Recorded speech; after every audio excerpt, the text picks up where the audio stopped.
Hello students. Students, in second video I have explained the page number 37 and the line was, what use are you to me? I asked everyone in the world desire you but me. Students यानी कि students को जब writer को सोने और चांदी के सिक्के मिलते हैं तो वो पूछता है कि मतलब तुम मेरे किस काम के हो, और इस दुनिया में सारे लोग इसको पाने की इच्छा करते हैं मेरे अलावा. So I think all of you got the line. So all of you come on this line. When I got back to my Iceland.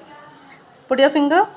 When I got back to my Iceland, I noticed that the sky was black. यानी कि जब ship पे यानी कि जहाज़ पे writer लेखक जाता है और उसको सोने का सिक्का और चांदी का सिक्का मिलता है, लेकिन उसके बाद वो फिर उस आइसलैंड पे जो उसको अननोन आइसलैंड था यानी कि द्वीप था उस पर वापस आता है, तो उसको क्या मिलता है कि वो सारे जो आसमान थे वो एकदम पूरे काले बड़े यानी कि बादल लगे हुए थे. Great clouds rolled up from the west, यानी कि जो बहुत बड़ा सा यानी कि बहुत ज़्यादा यानी कि जो क्लाउड्स थे बादल थे वो वेस्ट यानी कि पश्चिम दिशा से आ रहे थे. द रेन पोर्ड डाउन, यानी कि बहुत ज़ोर की बारिश होने लगी. I saw the ship out at sea rise and then sink beneath a huge wave, यानी कि इतनी ज़ोर की बारिश हुई कि जो जहाज़ मुझे दिख रही थी अभी तक समुद्र में, वो ज़ोर से ऊपर उठी और सिंक यानी कि डूब जाना. बीनेथ अ ह्यूज वेव, यानी कि बहुत बड़ी लहर के साथ वो समुद्र के बीच में डूब गई.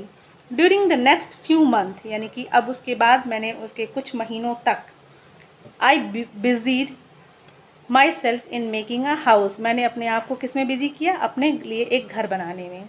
With a strong stockade round it, यानी कि मैंने अपने आप को एक अपना घर बनाने के लिए जो कि दीवार के यानी कि एक स्टॉकेड मतलब एक फेंस यानी कि कुछ दीवार जैसा जो हम लोग बाउंड्री जैसा बनाते हैं, अपने घर के चारों तरफ एक बाउंड्री जैसा भी बनाया. I use one of the sail from the ship for the roof, और मैंने उसमें से जो अपना सेल यानी कि जो जहाज़ में सेल लगाने के लिए जो ऊपर नाव में खूब बड़ी सी पतवार जैसे वो कपड़े का लगा रहता है जो दिशा देता है, उसको मैंने क्या किया, उसको अपनी घर की छत बनाने के लिए यूज़ किया. I cut down tree trunks, यानी कि मैंने पेड़ की शाखाएँ काटी. And carried them to the house, और अपने घर तक उसको लेकर आया. And slowly build a strong stockade to keep out wild animals, यानी कि मैंने उस लकड़ियों को छोटे छोटे टुकड़े काट के उस स्टॉकेड यानी कि फेंस यानी कि लकड़ी का टुकड़ा काट काट के मैंने दीवार जैसा कुछ ऐसा बनाया जिससे कि जंगली जानवर मेरे घर के पास ना आ सकें.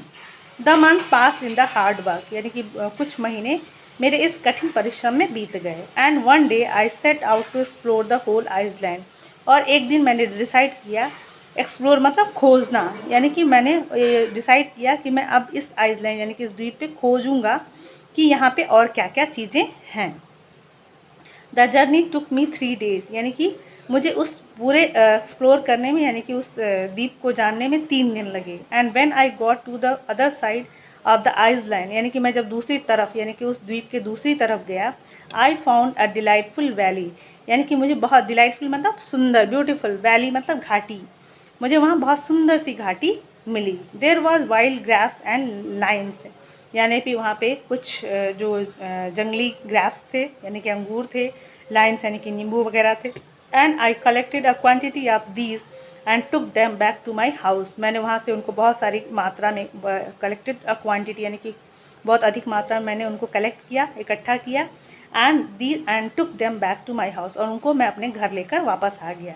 One day in the forest not far from my house, one day एक दिन फॉरेस्ट एक जंगल में वहाँ पे नॉट फॉर यानी कि मेरे घर से बहुत ज़्यादा दूर नहीं, I found some wild goats, यानी कि मुझे कुछ जंगली बकरियाँ भी मिली. I was just about to shoot one, मैं उसको उस बकरी में से एक को मैं मारने वाला ही था. When I saw at my feet a baby goat, तब मैंने देखा कि एक बकरी का बच्चा मेरे पैर के पास खड़ा था. आई पिक्ड इट अप, यानी मैंने उसको अपने ऊपर उठाया. कैरिड इट होम, उसको अपने घर ले आया. विथ मी, यानी कि मैं अपने साथ उसको अपने घर ले गया. In a few day it became quite tame, यानी कि कुछ थोड़े ही दिनों में वो मेरा क्वाइट टेम यानी कि मेरा बहुत ही अच्छा पालतू, टेम मतलब पालतू हो गया. And after that it never left my side, और उसके बाद उसने मेरा साथ कभी नहीं छोड़ा, हमेशा मेरे साथ रहा करता था. आफ्टर अ ईयर और 2 ऑन द आइसलैंड, यानी कि 1 और 2 साल के बाद उस द्वीप पे, I decided to make a small boat, मैंने डिसाइड किया कि मैं एक छोटा सा नाव बनाऊंगा। I choose the wood carefully, मैंने लकड़ी बहुत ध्यान से चुनी। And cut and work the timber for many months, और मैंने उसको बनाने के लिए उसको टिम्बर यानी कि मतलब उस लकड़ी के टुकड़े को काट काट कर मैंने पूरे कई महीने उसमें बिताए। I made a sail from some of the canvas, और उसमें से मैंने एक जो उसका सेल बनाने के लिए मैंने कुछ कैनवस के कपड़े भी यूज़ किए। I had brought on the shore from the ship, जो कि मैंने उस समुद्र के किनारे से मैं उस शिप से अपनी जहाज़ से लेकर आया था। And with a good wind the boat sailed well, जिससे कि अगर अच्छी हवा मिले तो वो जहाज़ अच्छे से समुद्र में चल सके। I taught myself how to make pots out of mud, यानी कि मैंने अपने आप को ये भी सिखाया कि मड से यानी कि मिट्टी के से हम कैसे मिट्टी का बर्तन बना सकते हैं। And how to make them hard and durable by burning them, और मैंने ये भी सीखा कि उनको कैसे कड़ा करते हैं, यानी कि लकड़ी मिट्टी के बर्तन को बना के उसको कैसे कड़ा करते हैं, और कैसे उसको ड्यूरेबल मतलब बहुत दिनों तक उसको चलाने लायक कैसे बनाते हैं बर्निंग दैम, यानी कि उनको जलाकर पकाकर उसको बहुत दिनों तक हम यूज़ करने के लिए लायक बना सकते हैं। आई ग्रू सम कॉर्न एंड राइस, मैंने कुछ मक्के और चावल भी उगाए। एंड आल्सो सम व्हीट, यानी कि कुछ गेहूँ भी उगाए। And I taught myself to make bread, और मैंने अपने आप को ब्रेड बनाना यानी कि रोटी और ब्रेड बनाना भी अपने आप को मैंने सिखाया, यानी कि मैंने सीखा। My life on the island was a happy one, यानी कि मेरा जो उस द्वीप पे जो मेरा जीवन था बहुत ही खुशी भरा था। I had a good